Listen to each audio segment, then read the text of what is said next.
नमस्कार, जय जोहार, बहुत स्वागत आप सभी का IBC 24 में और मैं हूं आपके साथ शुभांगी ठाकुर। गुड मॉर्निंग छत्तीसगढ़ आप देख रहे हैं और इस बुलेटिन में आपको देंगे छत्तीसगढ़ की पूरी खबरों का पूरा अपडेट। बुलेटिन की शुरुआत करेंगे, लेकिन सबसे पहले नजर डालते हैं आज के हेडलाइंस पर। आज रायपुर में होगी साई कैबिनेट की पहली बैठक। मोदी की गारंटी और घोषणा पत्र में किए वादों पर होगी चर्चा। कई योजनाओं पर हो सकता है बड़ा फैसला। पूर्व विधायक बृहस्पति सिंह ने दिया नोटिस का जवाब। PCC प्रभारी सैलजा पर आरोप लगाने के साथ सिंहदेव को बताया हार का जिम्मेदार। कांग्रेस के वरिष्ठ नेताओं पर उंगली उठाने के बाद जारी हुआ था नोटिस। सीएम विष्णुदेव साय ने शहीद के पिता से फोन पर की बात। हर संभव मदद का दिया आश्वासन। कल नारायणपुर में आईडी ब्लास्ट में शहीद हुआ था कमलेश साहू। महादेव ऐप मामले में शुभम सोनी समेत 3 लोग गिरफ्तार। ईडी की अपील पर इंटरपोल ने जारी किया था नोटिस। तीनों आरोपियों को भारत लाने की तैयारी। गरियाबंद में 2 बाइक के बीच भिड़ंत में 2 लोगों की मौत। दुर्घटना के बाद 2 घंटे तक नहीं पहुंची एम्बुलेंस। दूसरी ओर ट्रैक्टर के खाई में गिरने से 1 की मौत, 4 घायल। संसद की सुरक्षा में सेंध पर बड़ा एक्शन। 4 आरोपियों के खिलाफ UAPA के तहत केस दर्ज। संसद के भीतर घुसे दोनों आरोपियों और उनके परिजनों से पूछताछ जारी।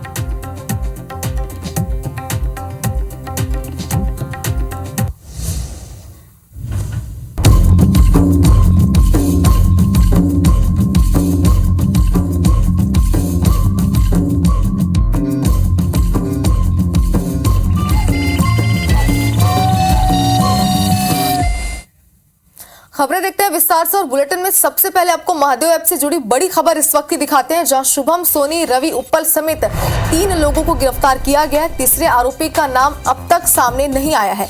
ईडी की अपील पर इंटरपोल ने नोटिस जारी किया था। सौरभ और रवि के खिलाफ रेड कॉर्नर नोटिस जारी हुआ था। तीनों आरोपियों को भारत लाने की तैयारी है।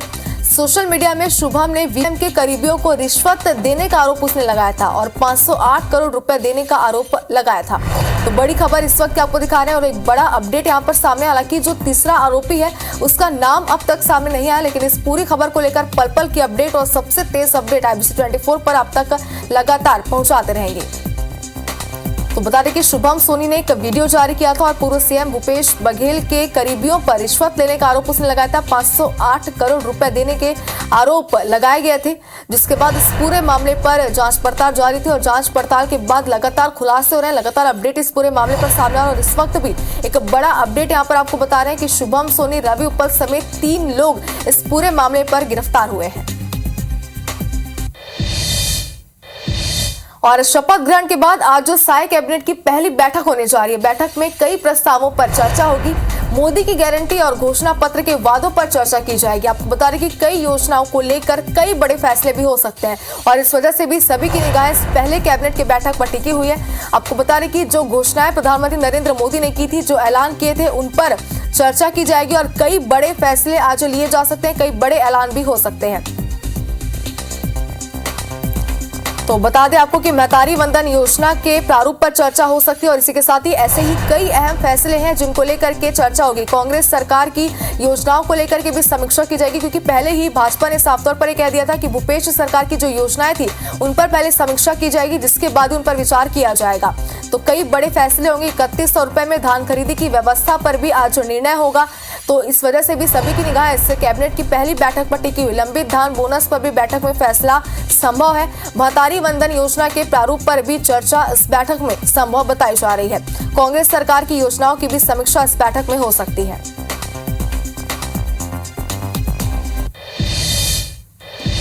तो बैठक को लेकर अपडेट आप तक पहुंचाते रहेंगे। आगे बढ़ते हैं और सख्ती से बड़ी खबर आपको दिखाते हैं, जहां शहीद के पिता को CM ने फोन किया है। CM विष्णुदेव साय ने शहीद जवान के पिता से फोन पर बात की। नक्सली हमले में जवान कमलेश साहू शहीद हुआ था। शहीद के परिजन को CM ने मदद का भरोसा दिया। नारायणपुर के आमदई खदान में जवान तैनात था। तो ये बड़ी खबर इस वक्त आपको दिखा रहे हैं सख्ती से। नक्सली हमले में जवान शहीद हुआ था, जिसके बाद CM विष्णुदेव साय ने फोन पर घर में बातचीत की है और परिजनों को उन्होंने ढांढस बंधाया है।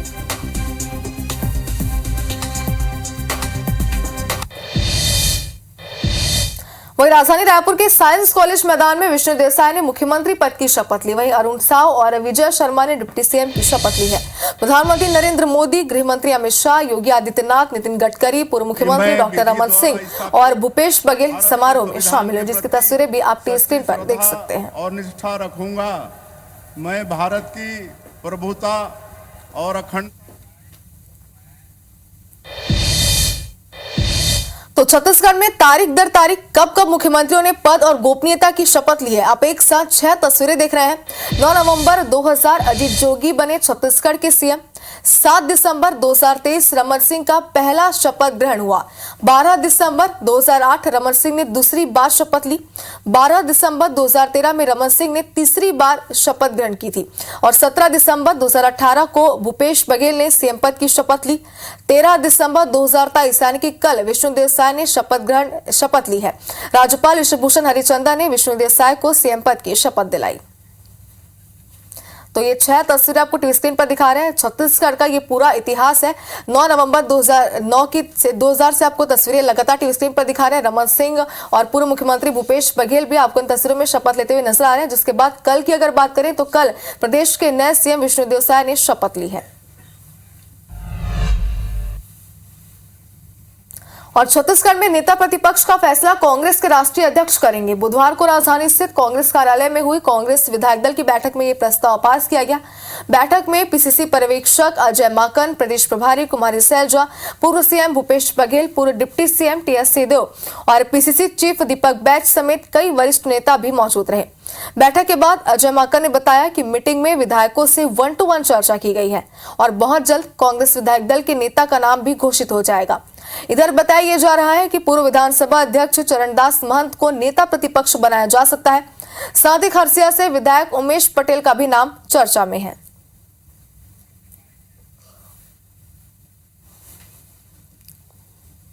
कि विधायक दल के नेता को चुनने का सारा अधिकार कांग्रेस अध्यक्ष श्री मल्लिकार्जुन खड़गे जी को दिया था। उसके पश्चात हम दोनों ने हर विधायक से एक एक करके अलग से बात की और पूरी रिपोर्ट हम लोग हाईकमांड को आज दिल्ली जाएंगे और लीडरशिप को हम पूरी रिपोर्ट इसकी दे देंगे।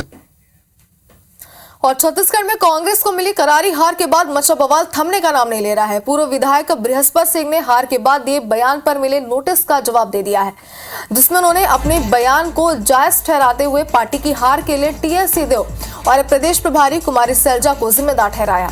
बृहस्पति सिंह ने अपने जवाब में लिखा है कि टीएस सिंहदेव के 4 पन्नों की चिट्ठी और इस्तीफे से नुकसान हुआ है। वो लगातार पार्टी और सरकार के विरोध में बयान दे रहे थे, लेकिन प्रदेश प्रभारी कुमारी सैलजा ने हाईकमान को जानकारी नहीं दी, इसलिए पार्टी को नुकसान का सामना करना पड़ा। तो बता दें कि बृहस्पति सिंह को नोटिस यहाँ पर जारी हुआ था, जिसका जवाब उन्होंने दिया और जवाब को उन्होंने साफ तौर में कह दिया कि उन्होंने जो आरोप लगाए वो पूरी तरीके से जायज है। जवाब में उन्होंने टीएस सिंहदेव और कुमारी सैलजा को पूरी तरीके से हार का जिम्मेदार ठहरा दिया। तो इन सभी बातों से, इन सभी बयानबाजियों से और नोटिस से यह अंदाजा लगाया जा सकता है कि हार के बाद कांग्रेस में किस तरह से घमासान मचा हुआ है। इधर राजधानी रायपुर में कांग्रेस नेताओं से बातचीत की हमारे संवाददाता सौरभ सिंह परिहार ने। सभी ने क्या कुछ कहा, आपको सुनाते हैं। छत्तीसगढ़ में कांग्रेस की करारी हार हुई है और सबसे महत्वपूर्ण कि 9 मंत्रियों की भी हार हुई है। और इस वक्त आप मेरे साथ देख सकते हैं 3 मंत्री, जो तीनों मंत्री की हार हुई है। ताम्रध्वज साहू जी जो दुर्ग ग्रामीण से लड़ रहे थे और गृह मंत्री थे। नगरीय प्रशासन मंत्री रहे शिव डहरिया जी जो आरंग से थे। रविंद्र चौबे जी जो साजा से चुनाव लड़ रहे थे और राज्य सरकार की कई विभागों में अहम जिम्मेदारी निभा रहे थे। सबसे पहले सवाल जी साहू जी से है मेरा, आप गृह मंत्री रहे सर, हार का सबसे बड़ा कारण आप क्या देखते हैं? हार का सबसे बड़ा कारण तो अभी समीक्षा जब होगी पार्टी स्तर पर, वरिष्ठ पदाधिकारी लोग हमारे कैंडिडेट से सभी से 4 राय मशविरा करेंगे। अलग अलग क्षेत्रों में अलग अलग परिस्थितियां रहती हैं, जीत का भी और हार का भी। बहुत करारी हार तो हम नहीं कहते, क्योंकि 10-11 सीट की कमी रही है। 35 सीट हमारे विधायक जीत कर आए हैं। तो हम 5 साल सरकार में रहे हैं और 35 सीट जीते हैं, ये करारी हार नहीं है। लेकिन यहाँ पर एक सवाल उठता है कि आप साहू समाज से आते हैं और ये कहा जाता है कि साहू समाज जो इस बार कांग्रेस को साथ नहीं दिया और इसी वजह से संभवतः आप भी हार गए। ऐसा नहीं है, मेरे विधानसभा क्षेत्र में साहू समाज के लोगों ने पूरा का पूरा समर्थन दिया है और भी अन्य कारण हो सकते हैं दूसरे। मेरे साथ जो है नगरीय प्रशासन मंत्री रहे शिव डहरिया जी हैं। डहरिया जी, आपकी हार को लेकर जो है कोई मीडिया में भी चर्चा नहीं थी कि आप चुनाव हार जाएंगे, लेकिन आप जो है फर्स्ट बार के जो चुनाव लड़ रहे थे गुरु खुशवंत से हार गए। आखिर सबसे बड़ा वजह आप क्या मानते हैं? देखिए, भारतीय जनता पार्टी का छद्म प्रचार प्रसार बहुत सारी चीज़ें थी। अब समीक्षा के बाद ही इस पर कुछ कहा जा सकता है, लेकिन जिस तरह से पोलराइजेशन किया गया साहू समाज के बारे में, छद्म प्रचार से लोग प्रभावित हुए और उसका नतीजा रहा कि बहुत सारी सीटों में हम लोग हारे हैं। लेकिन अब वास्तविक स्थिति जब पार्टीगत समीक्षाएं होगी, हर सीट पर सीट टू सीट जब चर्चा होगी तो सही जानकारी। तो सुना आपने पूर्व मंत्रियों का, जिनका स्पष्ट तौर पर कहना है कि अभी हार की समीक्षा होगी। अब देखना होगा कि आने वाले समय में जब हार की समीक्षा हो जाएगी तो क्या कारण निकलेंगे। वही क्या कांग्रेस 2024 में होने वाले लोकसभा चुनाव के लिए तैयार है, यह देखना होगा। कैमरामैन लखन शर्मा के साथ सौरभ सिंह परियार, IBC 24 रायपुर। इधर नारायणपुर जिले में नक्सलियों की काराना करतूत सामने आई है। नक्सलियों ने छोटे डोंगर थाना क्षेत्र के आमदई में आईडी ब्लास्ट किया, जिसकी चपेट में आने से एक जवान शहीद हो गया, जबकि एक जवान घायल हुआ है। उससे प्राथमिक उपचार के बाद बेहतर इलाज के लिए एयरलिफ्ट कर जगदलपुर भेजा गया। वहीं पुलिस लाइन शहीद जवान को श्रद्धांजलि दी गई। शहीद जवान कमलेश साहू सक्ती जिले के हसौद के रहने वाले थे। उनकी मौत की खबर सुनकर परिजनों का रो रो कर बुरा हाल है। कलेक्टर और एसपी ने परिजनों से मिलकर ढांढस बंधाया। दो तस्वीर आपके स्क्रीन पर है और शहीद जवान को यहाँ पर श्रद्धांजलि दी जा रही है। अब देखिए, तमाम गांव के सभी लोग यहाँ पर मौजूद है। नारायणपुर से आपको तस्वीरें दिखा रहे हैं। दूसरी तस्वीर आप देखिए सक्ती सी, जहाँ पर भी शहीद जवान के घर में मातम पसरा हुआ है। हालांकि फोन पर लगातार बातचीत की जा रही है और उनके परिवार वालों को ढांढस यहाँ पर बंधाया जा रहा है।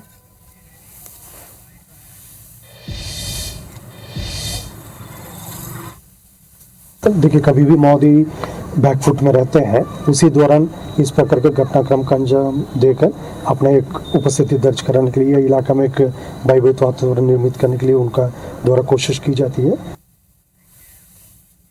वहीं भिलाई के कोहका में ओयो होटल संचालकों में उस वक्त हड़कंप मच गया जब विधायक रिकेश सेन नगर निगम की टीम और पुलिस के साथ वहां छापा मारने पहुंच गए। इस दौरान जांच के बाद निगम उपायुक्त ने 2 होटल को तत्काल सील कर दिया और अन्य होटलों के दस्तावेजों को जांच के लिए ले गए। विधायक सेन ने कहा कि होटल का संचालक कमर्शियल क्षेत्र में होना चाहिए, लेकिन यहाँ रिहायशी इलाके में ओयो होटल खोलकर जिस्म फरोशी का धंधा चलाया जा रहा था। लगातार शिकायत मिल रही थी, जिससे यह कार्रवाई की गई।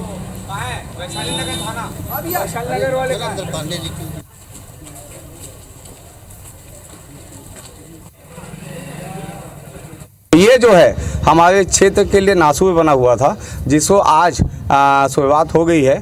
3 दिन में जो लोग भी नियम विपरीत ओयो चला रहे हैं वो सब पे कार्रवाई होगी। ये शिकायत उनके तक भी आई थी, तो ये जितने ओयो के हैं और ऐसी क्षेत्र में अगर इनके पास पेपर नहीं है तो उनसे पेपर के लिए बोला जा रहा है, और जो सहयोग नहीं कर रहे हैं तो फिर सील भी करेंगे। इनका ये कहना है कि ये जो अभी हम जो बिजनेस कर रहे हैं, ये बिजनेस रिहायशी एरिया में है। हमने निगम से परमिशन लेके इसको चालू किया गया है। अब निगम का कोई बदलाव आ गया कि ये अब ओयो नहीं चलेगा। और आपका पसंदीदा न्यूज चैनल IBC 24 खबर दिखाने में हमेशा पहले नंबर पर रहता है। साथ ही हम अपने सामाजिक सरोकारों की जिम्मेदारियों को निभाने में भी हमेशा आगे रहे हैं, इसलिए हमारी अधिकतर खबरों में इसका असर भी दिखता है। आज फिर एक मामले में IBC 24 की खबर का बड़ा असर हुआ है। दरअसल मोहरा ब्लॉक के अंतर्गत आने वाले गांव पीड़ी पार में एक व्यक्ति सहित 10 परिवार को गांव से बहिष्कृत कर खाने पीने बातचीत पर प्रतिबंध लगा दिया गया था। साथ ही प्रतिबंधों को तोड़ने पर 5,000 तक का जुर्माना लगाया गया था।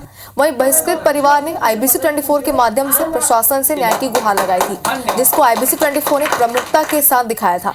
IBC 24 में खबर दिखाने के बाद कलेक्टर और एसपी ने मामले को संज्ञान में लिया। जिला और पुलिस प्रशासन के अधिकारी मंगलवार को पीड़िकपार गांव पहुंचे और दोनों पक्षों में सकारात्मक माहौल में समझाइश दी। सभी ग्रामीणों ने एक स्वर में इसे स्वीकार भी किया और गांव में एक साथ रहने का भरोसा दिलाया। समझाइश देने पर ग्रामीणजनों ने आपसी रंजिश को भुलाकर साथ रहने के लिए तैयार हुए, ये बात भी कही। तो बता दें कि एक बार फिर से IBC 24 की खबर का बड़ा असर यहां पर हुआ है और ग्रामीणों ने IBC 24 के जरिए प्रशासन से गुहार लगाई थी मदद को लेकर के, जिसके बाद प्रशासन ने इस पूरे मामले को संज्ञान में लिया। और आप देखिए कि तमाम अधिकारी जो थे वो सीधे गांव पहुंचे, वहां पर ग्रामीणों से बातचीत की और कई घंटों की समझाइश के बाद ग्रामीण मान गए और पूरी तरीके से इस मामले को सुलझा लिया गया। कुछ बातों को लेकर 2 पक्ष में मतभेद था उन बातों को आपके चैनल के माध्यम से प्रशासन तक पहुंची थी, तो उस बात को लेके हम लोग तहसीलदार मैडम और हमारा पूरा स्टाफ, थाना मोहल्ला स्टाफ के साथ में आए थे। दोनों पक्ष की बात सुनी गई, समस्या बड़ी नहीं थी, दोनों मिल के रहना चाहते हैं, ऐसा भरोसा दिलाया है। इधर SECL हसदेव क्षेत्र के खोंगा पानी इलाके में हर रोज हो रही बिजली कटौती से लोग परेशान हो रहे हैं। इस इलाके में हर रोज 6 से 8 घंटे की कटौती की जा रही है। यहाँ रहने वाले लोग काफी परेशान हैं। परेशानियों को देखते हुए श्रमिक संगठन हिंद मजदूर सभा ने 2 किलोमीटर की मशाल रैली निकाली। प्रबंधन के खिलाफ नारेबाजी करते हुए प्रदर्शन करने के बाद प्रबंधन को ज्ञापन सौंपा। दरअसल खोंगा पानी नगर पंचायत क्षेत्र है, लेकिन यहाँ पर आज तक छत्तीसगढ़ की बिजली नहीं पहुँच सकी है, जिसके चलते लोगों को काफी दिक्कतें होती है। यहाँ के लोग SECL से मिलने वाली बिजली पर निर्भर रहते हैं। लोगों की समस्याओं को देखते हुए हिंद मजदूर सभा ने रैली निकालकर प्रदर्शन किया और जल्द से पानी बिजली की समस्या दूर न होने पर आने वाले समय में आमरण अनशन करने की बात भी कही है। तो मशाल रैली यहाँ पर निकाली गई और पानी और बिजली को लेकर लगातार यहाँ पर समस्या रहती है और बताया जा रहा है कि छत्तीसगढ़ में जो योजनाएं चलाई जा रही है और लोगों को बिजली के लिए जो सुविधाएं दी जा रही है वो अब तक यहाँ पर नहीं पहुंची, जिसकी वजह से लगातार बिजली कटौती से इन्हें दिक्कतों का सामना करना पड़ता है। कई बार शिकायतें भी की गई लेकिन समाधान नहीं हुआ, जिसके बाद यहाँ पे सभी संघ के जो लोग हैं वो लामबंद हो गए और मशाल रैली निकालकर अपनी समस्याएं लोगों को बताई।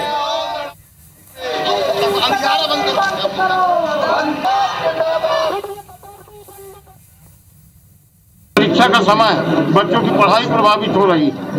ऐसी कई दुर्घटनाएं हो गई जो बिजली कटौती के कारण हुई। तो दिन भर में 8 से 10 घंटे बिजली कटौती करना ये कहाँ का न्याय है। उसी के खिलाफ आज हम लोग एक प्रदर्शन किए हैं। हम पूरा चरणबद्ध आंदोलन करेंगे जब तक मैनेजमेंट बिजली कटौती बंद नहीं कर देता। बहुत सारी समस्याएं होती, साथ साथ जो हमारे कॉलोनी में बच्चे जो पढ़ रहे हैं, जैसे बोर्ड एग्जाम आता है तो उनको दिक्कत होती है। तो हम लोग काफ़ी दिनों से परेशान हो रहे हैं इस चीज़ को लेकर, पर मैनेजमेंट हमारा कोई सुनता ही नहीं है। तो इसलिए मैं चाहती हूँ कि ये सुनाई जो हम लोग कर रहे हैं प्रदर्शन और ये आगे तक जाना चाहिए। और जांजगीर चांपा के चंगोरी गांव के गौठान में 37 मवेशियों की मौत के मामले में बड़ा खुलासा हुआ है। शॉर्ट पोस्टमार्टम रिपोर्ट में जहर देने और हमला करने से मवेशियों की मौत की बात सामने आई है। इस मामले में अकलतरा पुलिस ने अज्ञात आरोपी के खिलाफ FIR दर्ज की है। बता दें आपको कि रविवार को चंगोरी गांव के गौठान में 37 मवेशियों की मौत हुई थी और इसके बाद जिला प्रशासन के अफसर मौके पर पहुंचे और सोमवार को पोस्टमार्टम कराया गया। मंगलवार को इसकी रिपोर्ट आने के बाद अब कई सवाल उठने खड़े हो चुके हैं। तो बता दें कि लगातार इस मामले के सामने आने के बाद जांच पड़ताल जारी थी, कार्रवाइयां जारी थी, जिसके बाद एक बड़ा खुलासा यहाँ पर हुआ है। मवेशियों के शरीर पर चोट लगने का भी यहाँ पर खुलासा हुआ है और बताया जा रहा है कि थाने में अज्ञात आरोपी के खिलाफ फिलहाल FIR भी दर्ज कर ली गई है और इस पूरे मामले पर जांच पड़ताल आगे जारी है। इधर पत्थर गांव में हाथियों का उत्पात लगातार जारी है। हाथियों ने 2 घरों को नुकसान पहुंचा दिया है। घर में रखा अनाज भी हाथी चट कर गए। दहशत में गोलियागढ़, बंटोला, बैगा बहार के ग्रामीण है एक्टिव। अब वन विभाग की टीम पूरी तरीके से एक्टिव हो चुकी है। तो प्रदेश के ऐसे कई जिले हैं जहां पर हाथी लगातार उत्पात मचा रहे हैं। कहीं पर जनहानि हो रही है, ग्रामीणों को नुकसान पहुंचा रहे हैं, तो कई और फसलों को भी हाथी नुकसान पहुंचाते हुए नजर आ रहे हैं। पत्थल गांव की अगर बात करें तो बीते कई महीनों से लगातार यहाँ पर हाथियों का उत्पात जारी है और ग्रामीण पूरी तरीके से दहशत में। इस बार बताया जा रहा है कि वन विभाग की टीम अब एक्टिव हो चुकी है। लोगों को पूरी तरीके से अलर्ट किया जा रहा है। घरों में सुरक्षित रहने की हिदायत लोगों को यहाँ पर दी जा रही है, लेकिन हाथी जो है वो लगातार उत्पात मचा रहे हैं। इस बार हाथियों ने 2 घरों को नुकसान पहुंचाया और बताया ये भी जा रहा है कि घर के अंदर में जो अनाज रखे थे उससे भी हाथियों ने चट कर लिया।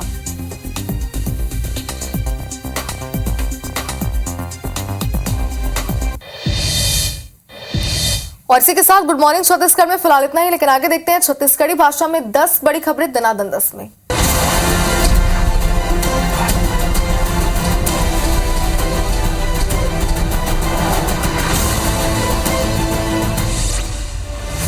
धमतरीमा नगर निगम टीम भूमाफिया के खिलाफ कार्रवाई करीस। भूमाफिया मना निगम ला बनाए नाला ला पाट देगिरी नावे, जेकर बाद नगर निगम की टीम नाला ला खोल दी। इस मामला में प्रशासन कहीस कि अवैध प्लांटिंग कर वाला ला नोटिस से के बाद कार्रवाई करे चाहिए। बिलासपुर हाईकोर्ट में ध्वनि प्रदूषण ले संबंधित जनहित याचिका पर सुनवाई हुई। कोर्टा केस आवे कि डीजे बजाए जेन प्रतिबंध लगाए गए आवे और नियमन के पालन नहीं होते। प्रशासन ध्वनि प्रदूषण के नियम के पालन नहीं करा पाते। कोर्ट सब्बो जिला कलेक्टर ला आदेश दी आवे कि ध्वनि प्रदूषण ऊपर कोर्ट के आदेश और नियम के पालन कराया जाए। रायगढ़ में अखिल भारतीय डाक सेवा संघ 7 सूत्री मांग लेके अनिश्चितकालीन हड़ताल में है। मामला में कर्मचारी मना कही ना आवे कि लगातार प्रदर्शन करे जाते, लेकिन अब तक समस्या पर कोनो विचार नहीं करेगी। नेहरू नगर गुरुद्वारा के सामने महीना ले खस्ताहाल सड़क चंद घंटा में सुधर गई। सुविधाएं के फटकार और तबादला की चेतावनी के बाद सड़क के गड्ढा पाटकर डामरीकरण के काम करेगी। कोरबा में जेल मिले जमानत के बाद युवक मुख्य गवाह ला जानले मारे पर ऊपर जानलेवा हमला कर दिस। घायल युवक ला इलाज पर अस्पताल में भर्ती कराया सावे। बता दें कि 5 बछर पहले हत्या के आरोप में हमला करे वाला युवक ला गिरफ्तार करे गए से। जांजगीर चांपा के कलतरा ब्लॉक जंगल करा सड़क हादसा में 5 लोगों मन के मौत हो गई। इस घटना के बाद रायपुर के लीड एजेंसी के सड़क सुरक्षा के डायरेक्टर संजय शर्मा घटनास्थल के निरीक्षण करे। सेवेरा यातायात प्रभारी प्रदीप जोशी गलुक मौजूद रहे। बलरामपुर में करंट लगेले हाथी के मौत के मामला सामने आवे। गन्ना के खेत में करंट लगाई गई से वन विभाग की टीम मौका में मौजूद है। नरसिंहपुर गांव की घटना है। राजपुर वन परिक्षेत्र के मामला है। नारायणपुर में आईडी के चपेट में आले जवान शहीद हो गए। इस ब्लास्ट में एक जवान घायल हो गए से छोटे डोंगर अस्पताल में घायल के इलाज जारी है। सीएएफ 9वीं बटालियन में शहीद जवान पदश्री सावे अमदई लौ खदान सुरक्षा में जवान लगे रहे से। सर्चिंग के बेरा की घटना है। छोटे डोंगर थाना क्षेत्र के मामला है। जांजगीर की सिटी कोतवाली पुलिस लूट के घटना अंजाम देने वाला 2 आरोपी गिरफ्तार करी सावे। मामला में पुलिस बताई कि आरोपी मन मूंगफली बेचे वाला युवक के लूट के घटना अंजाम दे रही सावे। बलरामपुर जिला के वाटरफ नगर फॉरेस्ट रेंज में जंगल के अवैध कटाई धड़ल्ला ले जा रही है। वन विभाग की टीम मुखबिर की सूचना पर कार्रवाई करते हुए मरती लकड़ी मन के बड़े खेप बरामद करी। पकड़े गए लकड़ी मन के खेप ला यूपी भेजने की तैयारी करे रात्रि से।